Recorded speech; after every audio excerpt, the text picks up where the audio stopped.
Hi everybody, Jake here for FMSCOUT, and in today's video we're doing something a little bit different. We've got a Football Manager 22 experiment where we give a bunch of non-league teams £1 billion over the course of a 60+ year simulation to see how they do. Can these non-league teams make it to the Premier League, win any trophies, anything like that? We're all about to find out, so let's run the intro and get right into it.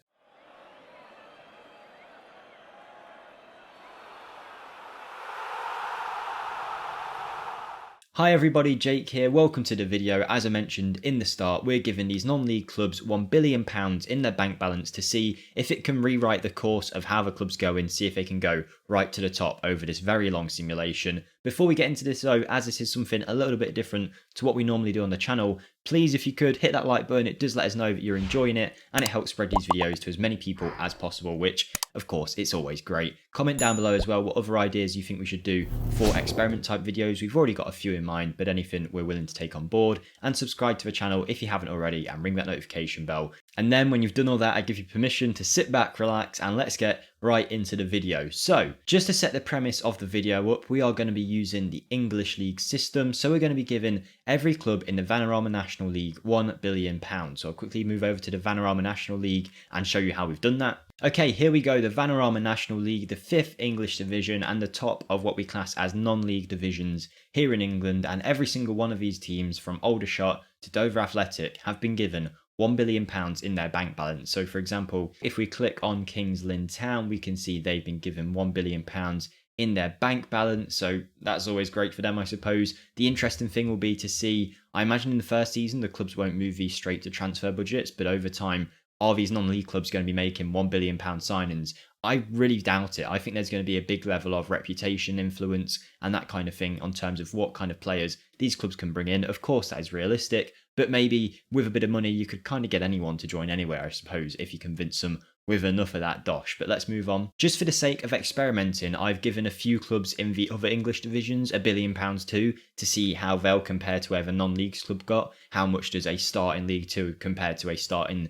Vanarama National League when you're talking about a 60-year simulation? We're going to find out, but Forest Green in League 2 are the team I've chosen to get £1 billion here, so they've got £1 billion in the bank balance. In Sky Bet League 1, I've given Bolton £1 billion, and I think just out of the niceness of my own heart, I gave some money to Wigan and Sunderland as well. I wanted to see if Sunderland could make it back to the big time, but Wigan have also been given £1 billion to get over their financial woes that they were in, so hopefully that stabilises them. In the Championship, I've given £1 billion to struggling Derby County. Will Wayne Rooney use that to keep them up? And then in the Premier League, Sean Dyche is not going to have a clue what to do. He has been given £1 billion in his Burnley bank balance, as you can see here. So what's he going to do with that, I wonder? Is he going to completely revamp the team? Or are we going to come back in 60 years' time and find him still there with Ben Mee, Tarkowski holding that defensive line? I don't know. We'll find out. But with that being said, that's pretty much setting up the premise. The simulation itself ends in 2080, so that's pretty much 60 years. So if you do enjoy it, please hit the like button. It did take a long time to get this experiment done, but I'll quickly hop over now to 2081. I'm going to be 81 years old then. That's something to think about. But yeah, we'll see how all the clubs are doing, see if this money has affected them, and hopefully we'll find every single one of them non-league clubs are now established League 1, League 2, Championship, Premier League sides. Okay, here we go. My simulation ended on the 10th of December 2080, so that's that, I suppose. We're there. We're in 2080. All of these clubs should have had a completely different future to what they would have normally had without that £1 billion, but how much has it really affected things? I think the best place to start off will be the Vanarama National League, and we can see how that shapes up and if any of the clubs we gave £1 billion to are still stuck in the non-league divisions. Before we do go and have a look at how our teams have done, I'd just like to let you guys know I do have my own channel that you can find linked in the description, all Football Manager based, of course. We have a Wolfsburg save going on over there. I'm wearing green, so I guess you could call this my Wolfsburg kit. A lot of you guys have came over and are really enjoying it, and we're getting super close to 6,000 subscribers, probably only 20 or 30 at the point of this video releasing, so if anyone can help with that, I would very much appreciate it. That would be awesome, but back to the video. Okay, here we are, the Vanarama National League, and there's a few things to note straight away. The first one being, most of the teams we gave £1 billion to are long gone by the looks of it, but there's still a few that are hanging around. The first one that I've noticed is Wealdstone. I can't lie, the most famous thing I know about this club is the old meme guy that went around, the "you got no fans" guy. Anyway, yeah, Wealdstone are still in the Vanarama National League, and despite having a £1 billion bank balance in 2021, they've made it to 2080, still in the Vanarama National League, and by the looks of it, not looking any better off financially. They're now currently in debt, but I did have a look on their transfer history. Here we go. And if you look overall, since we gave them that £1 billion, they spent a fair bit of money when we gave them the billion, but we're talking transfer windows accumulating to a total of under £100,000 each season. So they barely ever spend any of this billion. It looks like they've hardly even cracked £1 million spent over the course of this 60-year simulation. So what have they been doing with all the money we gave them? Have they just been pocketing it? I don't know. I don't know if they've got like amazing facilities. We can have a check.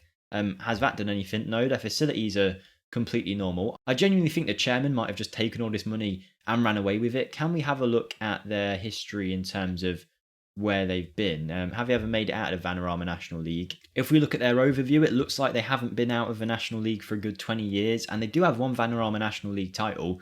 The interesting thing, though, would be whether... Yeah, so that was back in 1985. So since we gave them all that money, nothing. I mean, they actually got relegated by the looks of it and then made their way back up.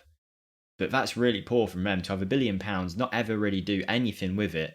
Weirdston kind of fell off the map there. And it just goes to show money isn't everything in Football Manager. Because they don't have the facilities, because they don't have a reputation, they fell behind the chasing pack of the teams that might have got promoted in the first 3 or 4 years and could actually use that billion. And they've just been stuck, stranded. So now let's move over to League 2, see if there's anything interesting there. Okay, so straight away I'm seeing a few more of those non-league sides we gave £1 billion to chilling around here. For example, Kings Lynn, I think, was the one I used as the example of having £1 billion. They still have £1.42 million in the bank balance, but again, that's another club who has seemingly spent all of the cash we've given them in that bank balance. And what have they got to show for it? They won the Vanarama National League, they won the Papa John Trophy, they were runner-up in League 2 in 2047, so they have made it as far as League 1, but that seems to be as good as it's ever got for them in terms of spending. They've been spending that £1 billion over the course of the 60 years. Fair play to them. There was one point where they're spending, what's that, £4 million in a transfer window. Quite a big deal for a League 2 side, for sure. And it's been more consistent spending than what we saw with the likes of Wealdstone, but they really just didn't decide to spend any of that billion for the first, good 30 years. They did absolutely nothing with it. So what was the point of even giving some of these clubs money? They've barely spent anything. But Kings Lynn chilling down there in League 2. They were alongside a few of the clubs that we gave money to, but I'm not seeing every single one we gave money to, which gives me hope that maybe there's a few that might be in the higher divisions, but we'll keep an eye out and see what happens. Some interesting names in League 1 here currently: Palace, Watford, Swansea, Nottingham Forest, to name a few, but it does seem like a few of our £1 billion boys have made it as far as League 1. I could be wrong, but I'm fairly certain Dagenham and Redbridge did start in that original pack of the Vanarama National League teams.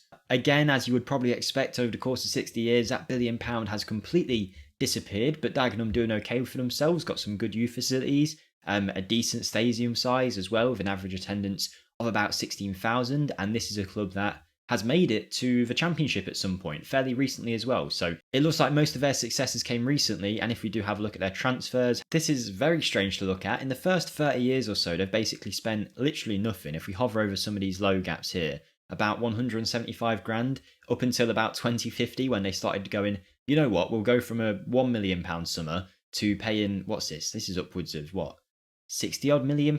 Let's have a look. 2050-ish this is. So if we scroll down a little bit and go to about here, these windows, they're spending £40 million. What have they got here? 30 odd £million. They're spending a hell of a lot of money for a Championship League 1 kind of side. They've really splashed the cash over here in Dagenham and still find themselves in League 1, but I think now we're going to get to the interesting parts as we get into the Championship, and hopefully we'll have some teams in the Premier League as well. So here we are in the Championship, and plenty of things to take a look at here. First of all, Manchester United winning the Championship in 2077.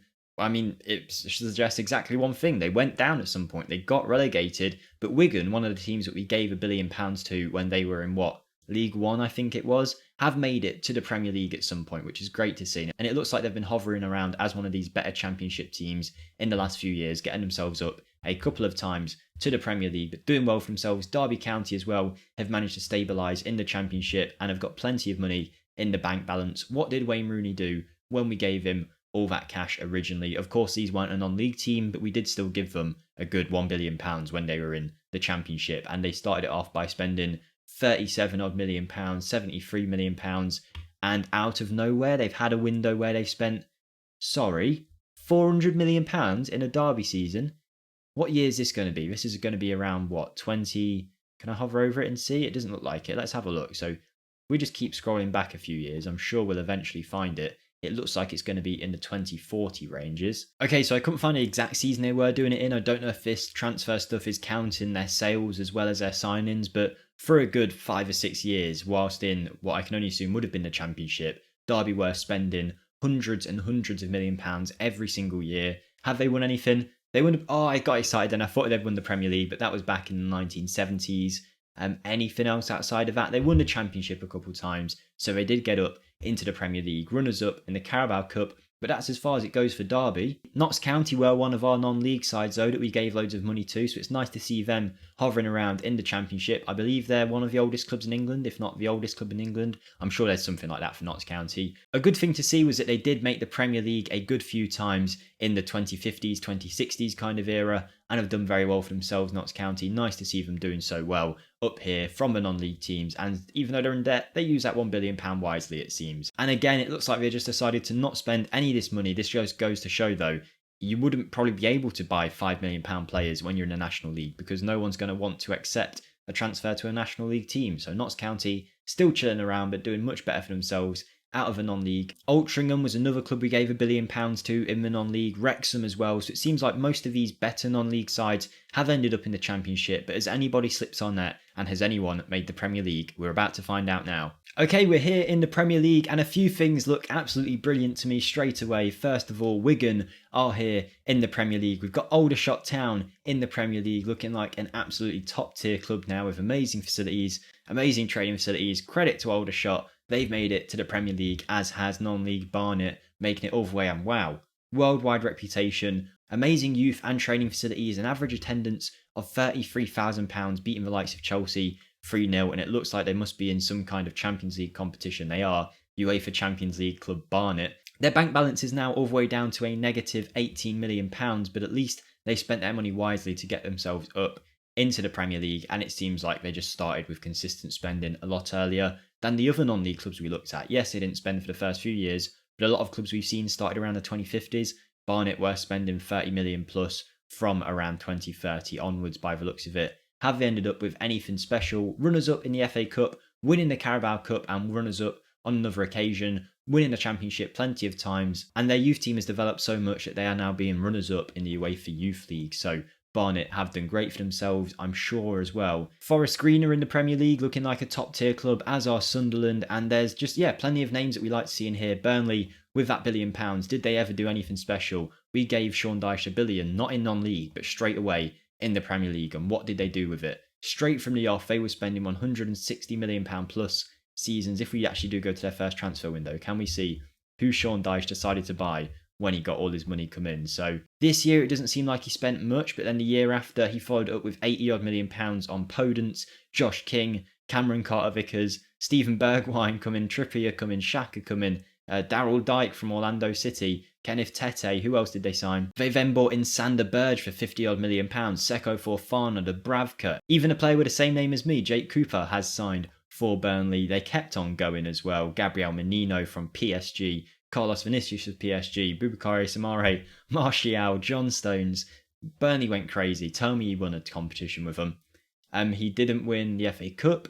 He didn't win the Premier League. What a waste that was from Sean Dyche. I can't believe he's done us like that. He had all that money in the Premier League and not won anything. Disappointing from him there, but I think just before we end the video, I'll have a look at the past winners of the Premier League to see who's been winning that. Have any of our clubs that we might not have expected ever got there? If we go to history, past winners, here we go. So from 2021, it was Manchester City and Liverpool for 20 odd years. Manchester City had pure dominance for. West Ham winning it 4 years on the bounce. We've got Everton winning it 5 years in a space of about a 10-year period. Arsenal winning the Premier League in 2052. No Chelsea's, no Manchester United so far.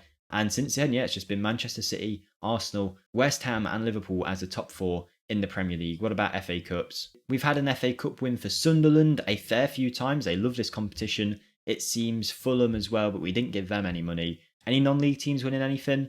No, nothing there. What about Carabao? Sunderland again in there as one of the winners, becoming one of them cup competition winners. Barnet as well, as we mentioned earlier, getting a Carabao Cup. So they're the most successful non-league team that we had. And it's been English dominance in the Champions League as well. Nothing too special in terms of the clubs that we gave money to, but West Ham have seemingly won the competition. What's this now? I'm counting at least 10 plus Champions Leagues for West Ham in the last 60 years. Let's have a look at the actual count. Competitions, Champions Leagues, 14 Champions League wins, 5 runners up. West Ham becoming one of the most successful clubs in the history of anything. So fair play to them. Absolutely amazing everything for West Ham. They're doing awesome. So I like to imagine David Moyes did all of this and this guy's only taken over this year. But overall, a very interesting simulation. It seems money doesn't just straight up buy you success. Something for the Newcastle owners to note maybe, but sometimes it definitely does. We've seen Barnet use it wisely, get themselves up the divisions by spending in the right ways. Some of these clubs are waiting 40, 30 years to spend any money, and they just got trapped in these non-league teams as that £1 billion got sucked out. Maybe some of these owners were just pocketing all the money and it just got forgotten about, but £1 billion to non-league clubs, that was the experiment. Like the video, let us know what you thought of it down below. Thank you for watching everyone, you're all awesome, and I'll see you next time. Goodbye.